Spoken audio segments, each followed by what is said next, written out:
Viewers, आज के video में हम करेंगे नवीं गणित की प्रश्नावली 1.4 का प्रश्न नंबर पहला। बहुत ही आसान तरीके से करने वाले हैं, बहुत ही आसान प्रश्न है यह।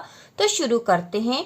बताइए नीचे दी गई संख्याओं में कौन कौन परिमेय है और कौन कौन अपरिमेय। तो नीचे जो संख्याएं दे रखी है, जैसे पहली वाली यह संख्या है, इसमें बताना है कि यह परिमेय है या अपरिमेय संख्या है। ठीक है, तो इसको हल करेंगे। हल तो यहाँ पे जो संख्या दे रखी, जो यहाँ पे 2 दे रखा है, तो 2 एक परिमेय संख्या है और √5 एक अपरिमेय संख्या। तो हमें पता है कि यदि हम किसी परिमेय संख्या में से अपरिमेय संख्या घटाते हैं तो हमेशा ही अपरिमेय संख्या हमें प्राप्त होगी, घटाने पर अपरिमेय संख्या ही प्राप्त होगी।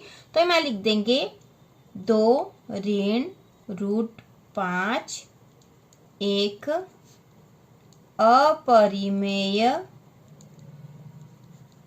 संख्या है, क्योंकि किसी परिमेय संख्या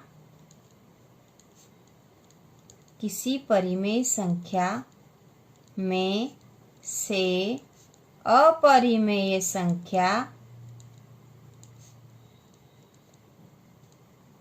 घटाने पर हमेशा एक अपरिमेय संख्या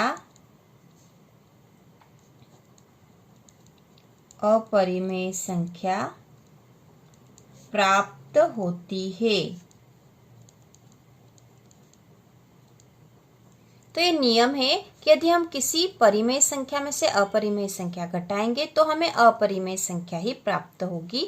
इसलिए 2 ऋण √5 एक अपरिमेय संख्या है, क्योंकि यहाँ एक परिमेय संख्या, क्योंकि 2 एक परिमेय संख्या है और √5 एक अपरिमेय संख्या है। तो परिमेय में से अपरिमेय संख्या घटाई है तो हमें अपरिमेय संख्या ही प्राप्त होगी। इसके बाद इसी का दूसरा है। तो यहाँ जो संख्या दे रखी वह है 3 धन √23 ऋण √23। तो इसको भी हल करेंगे। तो यहाँ जो संख्या दे रखी है इसको हम थोड़ा सा इसके जो चिन्ह है उसके आधार पे हल करेंगे। तो यहाँ पे है 3 धन √23, इसके बाद यहाँ पे ऋण है तो ऋण √23। इस प्रकार से हम इसको लिख सकते हैं। अब यहाँ पे धन का √23 और ऋण का √23 हम आपस में काट देंगे, तो धन का और ये ऋण का आपस में कट जाएगा। तो अब यहाँ शेष बचा है 3 और 3 एक परिमेय संख्या है, इसलिए हम लिख देंगे 3 धन √23 ऋण √23 एक परिमेय संख्या है। और यह परिमेय संख्या इसलिए क्योंकि इसे हमने हल करा तो यहाँ पे 3 उत्तर आया, जो कि एक परिमेय संख्या है, इसलिए ये जो पूरी है इसे हम एक परिमेय संख्या कह सकते हैं। इसके बाद अगला तीसरा है 2 √7 बटा 7 √7। तो इसको हम हल करके देख लेंगे। तो यहाँ पे है 2 √7 बटा 7 √7। तो √7 से √7 कट जाएगा क्योंकि बटे में थे, और यहाँ पे जो संख्या प्राप्त हो जाएगी वह है 2/7।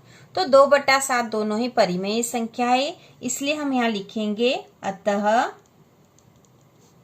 2 √7 बटा 7 √7 एक परिमेय संख्या है, परिमेय संख्या है, क्योंकि इसे हल करने पे हमें एक परिमेय संख्या प्राप्त हुई है। इसके बाद अगला जो चौथा वह है 1/√2। तो यहाँ पे एक तो परिमेय संख्या, लेकिन √2 एक अपरिमेय संख्या। √ वाली सारी संख्या अपरिमेय होती है। तो यहाँ पे परिमेय संख्या में अपरिमेय संख्या का भाग लगाएंगे तो हमें अपरिमेय संख्या ही प्राप्त होगी। तो हम यहाँ लिखेंगे 1/√2 एक अपरिमेय संख्या है, क्योंकि किसी परिमेय संख्या में अपरिमेय संख्या का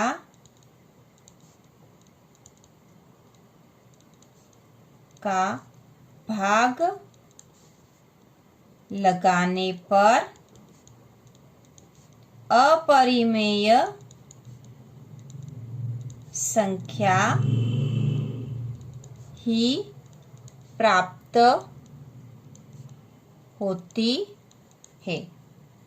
तो इस प्रकार से, क्योंकि यहाँ पे एक परिमेय संख्या में अपरिमेय संख्या का भाग लगा रहे हैं, तो हमें अपरिमेय संख्या ही प्राप्त होगी।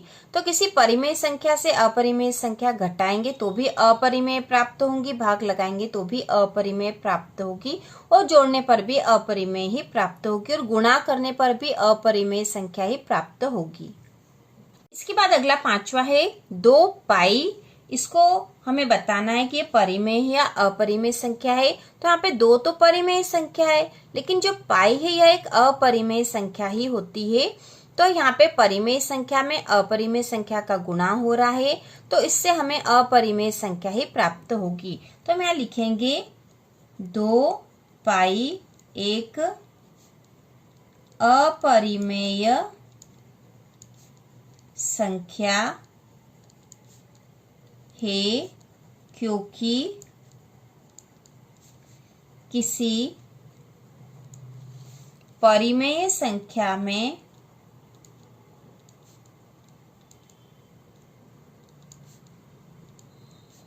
अपरिमेय संख्या का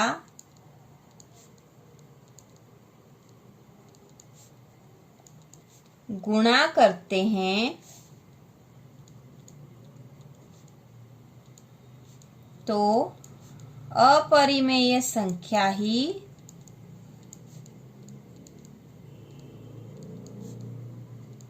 प्राप्त होती है। तो इस प्रकार से हमने यह भी हल कर लिया है। बहुत ही आसान प्रश्न था, प्रश्न नंबर 1। तो इसी प्रकार के और वीडियो देखने के लिए कक्षा 9वीं की संपूर्ण तैयारी के लिए चैनल को सब्सक्राइब कीजिए।